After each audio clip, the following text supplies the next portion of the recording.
ربی یسر ولا تعسر وتمم بالخیر آمین یا رب العالمین۔ ایمانیات میں سے جو ہمارا دوسرا اہم ترین ایمان ہے وہ ہے ایمان بالآخرت، اور ایمان بالآخرت کو آج ہم شروع کرنے لگے ہیں اور انشاءاللہ تعالی آج ہم اسے مکمل بھی کر لیں گے۔ تو سب سے پہلی بات یہ ہے کہ ایمان بالآخرت کے تعارف کے ضمن میں کہ انسان کا جو سیرت و کردار ہے اس پر جو سب سے زیادہ اثر انداز ہونے والا جو ایمان ہے وہ ایمان بالآخرت ہی ہے۔ نظریاتی لحاظ سے دیکھا جائے تو سب سے اہم جو ایمان ہے وہ ایمان باللہ ہے، اور اسی طرح کیونکہ ایمان باللہ توحید جو ہے وہ ہمارے دین کی اسلام کی جڑ اور بنیاد ہے، اسی پر ہماری پوری بلڈنگ بنے گی۔ اور جہاں تک تعلق ہے آئینی طور پر جو سب سے اہم ایمان ہے، جس ایمان کی یعنی کہ جو مسلم ممالک کے اندر قانون سازی میں جس ایمان کا سب سے اہم رول ہے وہ ایمان برسالت ہے، یعنی کسی شخص کو قانونی طور پر مسلمان سمجھا جائے یا نہ سمجھا جائے اس کا تعلق ایمان برسالت سے ہے۔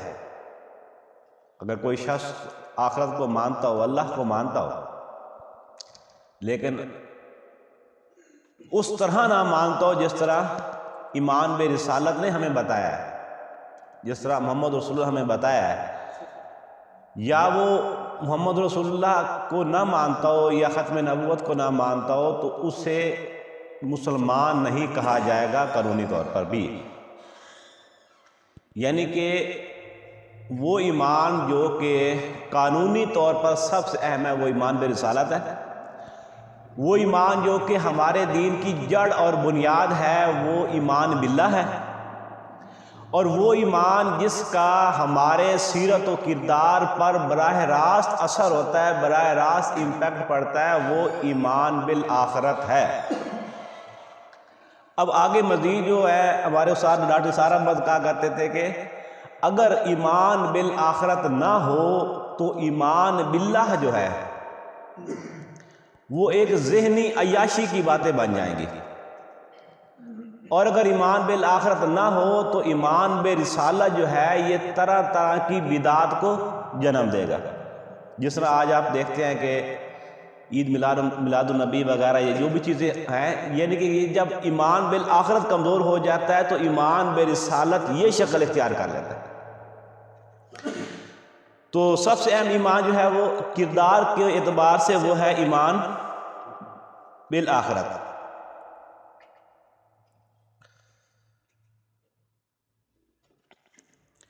اب جو صحابہ کرام کا ایمان بالآخرت تھا وہ کیا تھا؟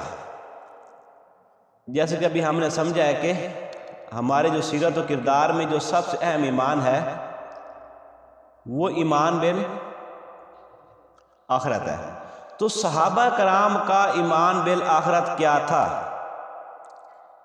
یہی وجہ تھی کہ ان کا کردار بڑا مضبوط تھا۔ حضرت معاذ بن جبل جو ہے وہ ایک سفر میں آپ صلی اللہ علیہ وسلم کے ساتھ تھے، تو یعنی سفر میں جا رہے تھے، تو واپسی پر جو ہے نا حضرت معاذ بن جبل جو ہیں وہ آپ صلی اللہ علیہ وسلم کے ساتھ اپنا اونٹ لے کر آئے۔ انہوں نے کہا کہ یا رسول اللہ مجھے جو ہے وہ ایک مسئلہ ہے درپیش آیا ہے جس نے مجھے جسے سوچ سوچ کر میں مریض بن گیا ہوں، شدید بیمار ہو گیا ہوں اور میں بہت غمگین رہتا ہوں۔ تو اب یہ معاذ بن جبل کون ہے؟ جن کے بارے میں آپ صلی اللہ علیہ وسلم نے فرمایا کہ سب سے زیادہ جو حلال اور حرام جاننے والے ہیں وہ معاذ بن جبل، یہ فقہائے صحابہ میں سے تھے۔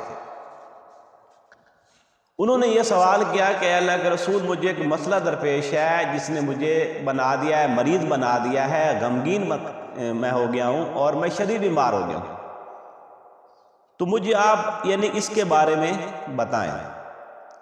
قال یا رسول اللہ اذن لی اسألک عن کلمۃ قد امرضتنی واسقمتنی واحزنتنی، تو آپ سے فرمایا کہ پوچھئے وہ کیا مسئلہ ہے جس نے تمہیں بنا دیا ہے، مریض بنا دیا ہے، شدید غمگین رہتے ہو اور آپ بہت زیادہ بیمار ہو گئے ہو۔ تو انہوں نے فرمایا کہ یا رسول اللہ مجھے یہ بتائیے کہ میں جنت میں کیسے جاؤں گا اور جہنم کی آگ سے کیسے بچ پاؤں گا؟ تو آپ صلی اللہ علیہ وسلم نے فرمایا کہ بہت خوب بہت خوب بہت خوب، لقد سألت بعظیم لقد سألت بعظیم لقد سألت بعظیم، تم نے بہت بڑی بات پوچھی ہے، تم نے بہت بڑی بات پوچھی ہے۔ تو یہ تھا ایمان بالآخرت صحابہ کرام کا۔ اس کے علاوہ حضرت ابو ذر فرماتے ہیں کہ کاش میں ایک درخت ہوتا جسے کاٹ دیا جاتا، یعنی مجھے انہیں آخرت کی جواب دہی کا اس قدر احساس تھا۔ حسن بیان کرتے ہیں کہ حضرت ابوبکر صدیق نے درخت پر ایک پرندے کو بیٹھا دیکھ کر کہا کہ اے پرندے تیرے لیے کتنی خیر ہے، تو پھل کھاتا ہے، درخت پر بیٹھتا ہے، کاش میں ایک پھل ہوتا اسے پرندے کھا لیتے۔ حضرت عمر رضی اللہ تعالیٰ عنہ نے زمین سے ایک تنکا اٹھا کر کہا کہ کاش میں ایک تنکا ہوتا، کاش میں پیدا نہ ہوتا، کاش میں بولا بسرا ہوتا۔ حضرت ابو دردہ فرماتے ہیں کہ کاش میں اپنے گھر کا ایک مینڈا ہوتا، کوئی مہمان آتا، مجھے ذبح کر دیا جاتا اور مجھے گھر والے کھا لیتے۔ حضرت عائشہ صدیقہ فرماتی ہیں کاش میں ایک درخت جسے کاٹ دیا جاتا۔ تو یہ تھا صحابہ کرام کا ایمان بالآخرت۔ اب یہ کوئی جذباتی باتیں نہیں ہے کہ وہ شدت جذبات کی وجہ سے یہ باتیں ہمیں بتا رہے تھے، ایسا گمان صحابہ کرام کے بارے میں رکھنا یہ ایمان کی نفی ہے۔ وہ جو حقیقت تھی وہی بتا رہے تھے، جو ان کی کیفیت تھی انہی کیفیت کو اظہار کر رہے تھے، اور یہ کیفیت جو ہے، ان کے الفاظ جو ہیں، ان کی اندرونی کیفیت کو بتاتے ہیں کس قدر انہیں شدید جواب دہی کا احساس تھا، اور یہی احساس ہی ہے جس کی وجہ سے ان کا کردار بلند تھا۔ تو یہ بات سمجھ میں آ گئی نا کہ انسان کی کردار پر سب سے جو زیادہ اثر انداز ہوتا ہے وہ ایمان بالآخرت ہے۔ جتنا مضبوط ایمان بالآخرت ہوگا اتنا مضبوط انسان کا کردار ہوگا۔ اب اس کے بعد یہ کہ دلیل کیا ہے، جیسے کہ ہم نے شروع کیا تھا کہ ہم ہر ایمانیات کی عقلی دلیل بھی سمجھتے تھے، تو ایمان بالآخرت کی عقلی دلیل کیا ہے؟ تو سب سے پہلی دلیل جو ہے وہ تو ہے قرآن مجید ہی ہے۔ قرآن مجید کیوں دلیل ہے؟ اس لیے قرآن مجید معجزہ ہے۔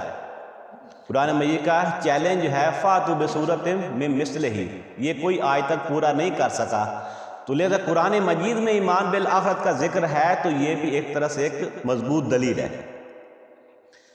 لیکن اس کے علاوہ جو ہے نا، قرآن مجید جو ہے وہ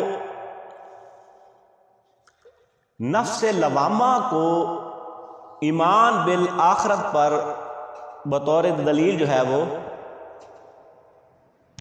یعنی کہ سمجھاتا ہے۔ نفس لوامہ کیسے دلیل بنتا ہے؟ اب نفس لوامہ ہے کیا؟ نفس لوامہ جو کہ ہمارے اندر کچھ آواز آتی ہے کہ کیا صحیح ہے کیا غلط ہے، خاص طور پر جو ہے وہ برا کام کرنے کے بعد اندر سے ہمیں شدید ملامت ہوتی ہے، اور اچھا کام کرنے کے بعد اندر سے انسان کو خوشی محسوس ہوتی ہے۔ یہ جو نفس لوامہ ہے، جسے ہم روح کے تقاضے بھی کہتے ہیں، یا جسے ہم اپنی عام زبان میں ضمیر بھی کہتے ہیں۔ اللہ تعالیٰ فرماتے ہیں کہ لا اقسم بیوم القیامہ ولا اقسم بالنفس اللوامہ ایحسب الانسان ان لن نجمع عظامہ بلا قادرین علی ان نسوی بنانا۔ تو اللہ فرماتے ہیں کہ میں یعنی کہ جو قیامت کے دن کے اللہ تعالیٰ نے اٹھاتے ہیں، اللہ تعالیٰ کہتے ہیں میں یعنی قیامت کے دن گواہ ہے اور نفس لوامہ گواہ ہے کہ انسان یہ سمجھتا ہے کہ ہم اس کی ہڈیاں جمع نہیں کر سکیں گے، بلکہ ہم اس بات پر بھی قادر ہیں کہ ہم اس کے پور کو بھی جو ہے وہ ہم اس کو جمع کر سکتے ہیں۔ اب نفس لوامہ ایمان بالآخرت پر کیسے دلیل بنتا ہے؟ اب یہ نفس لوامہ کیسے دلیل بنتا ہے؟ پہلی بات یہ کہ ہمارے اندر نفس لوامہ موجود ہے، وہ جانتا ہے یہ کام اچھا ہے، یہ کام برا ہے، ٹھیک ہے۔ اب یہ سمجھ لیا نا۔ اب اگلا ہم نے بات یہ سمجھنی ہے کہ اس کائنات میں کیا کوئی شے بیکار، بے مقصد، بے نتیجہ ہے؟ انسانی عقل جو ہے جس کائنات میں یہ شے کو بھی دیکھتی ہے، اس سے کوئی شے بیکار، بے مقصد، بے نتیجہ نظر نہیں آتی۔ تو جب کوئی شے بیکار، بے مقصد، بے نتیجہ نہیں ہے، تو پھر یہ جو ہمارے اندر نیکی اور بدی کا جو شعور ہے، کیا یہ بیکار، بے مقصد، بے نتیجہ ہے؟ اور یہ جو ہمارے اندر نیکی اور بدی کا شعور ہے، اس کا نتیجہ نکلتا، اس کے تقاضے پورے ہوتے ہمیں دنیا میں نظر نہیں آتے۔ اب سچ بولے ہو سکتا ہے آپ کو جیل جانا پڑ جائے، جھوٹ بولیں تو آپ جیل جانے سے بچ جائیں۔ اس دنیا میں ہم دیکھتے ہیں کہ اگر ہم زہر کھاتے ہیں، بھلے غلطی سے کھائیں، کچھ بھی نہیں ہوتا۔ یتیم کا مال یعنی زہر کھاتے ہیں تو ہلاک ہو جاتے ہیں، مر جاتے ہیں، بھلے غلطی سے کھا لیں۔ یتیم کا مال کھا لیں، کچھ بھی نہیں ہوگا۔ جھوٹ بولیں، زبان پہ انگار رکھیں گے زبان جل جائے گی۔ جھوٹ بولیں گے، جھوٹی قسم اٹھائیں گے، کچھ بھی نہیں ہوگا۔